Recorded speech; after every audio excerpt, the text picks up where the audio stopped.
Order. Question number 3, Scott Simpson.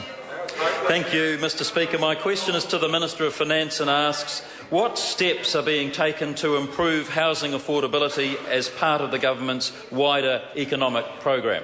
The Honourable Bill English. Mr Speaker, the government will shortly outline a multi-pronged work program in response to the Productivity Commission report on housing affordability.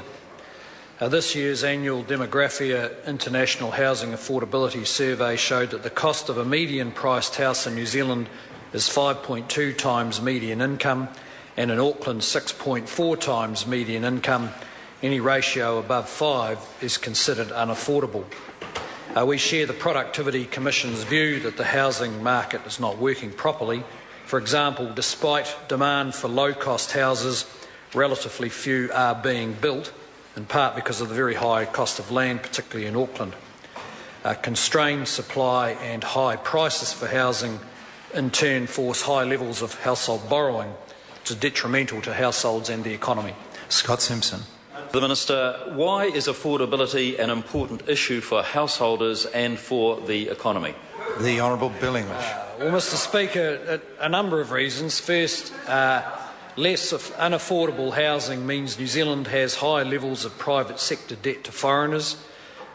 We are ranked along with the heavily indebted European countries when it comes to that measure. Secondly, housing loans comprise 93% of household liabilities, meaning New Zealand's investments are skewed towards housing. And thirdly, as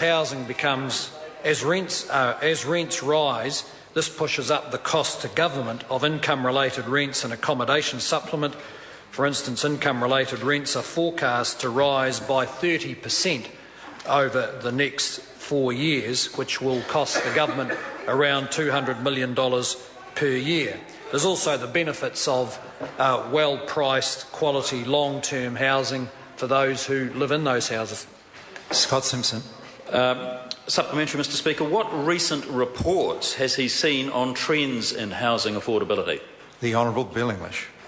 Mr Speaker, Massey University produces a home affordability report which shows an improvement in affordability in the last 12 months in all regions except Auckland.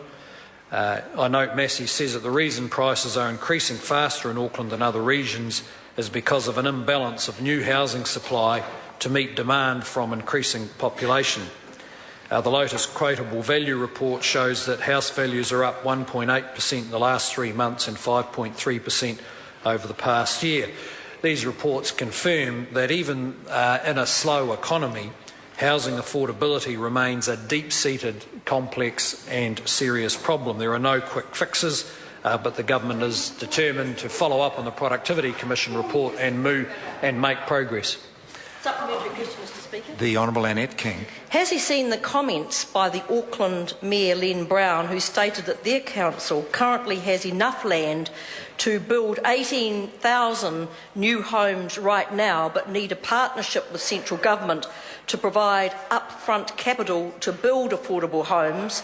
If so, does his government intend to put their money where their mouth is in their work program and help get these new homes built as soon as possible? The Honourable Bill English. Yeah, well, Mr Speaker, the government is working closely in partnership with the Auckland Council around getting some progress in the Tamaki redevelopment, which is the largest opportunity for brownfields redevelopment within Auckland City. It is a novel suggestion that the government would provide capital for property development on the fringes of Auckland. We are working with the council to get to the bottom to answer the question of whether the availability of those sections is sufficient to enable actual sections to be available for people to buy. This is part of the complexity of the issue. Government is making sure it understands them properly by working closely with councils. Scott Simpson. To the Minister, what existing government policies are helping improve housing affordability for New Zealanders? The Honourable Bill English. Well, Mr Speaker, in the first place, our policies have helped to maintain growth in the economy. That means that in relatively rare instance among developed economies, New Zealand on average has had increases in after-tax wages over the last 4 years. responsible and balanced fiscal policy has helped to take pressure off interest rates. Compared with 2008, a family with a $200,000 mortgage is now paying $200 less a week in interest, which is a considerable saving across a year.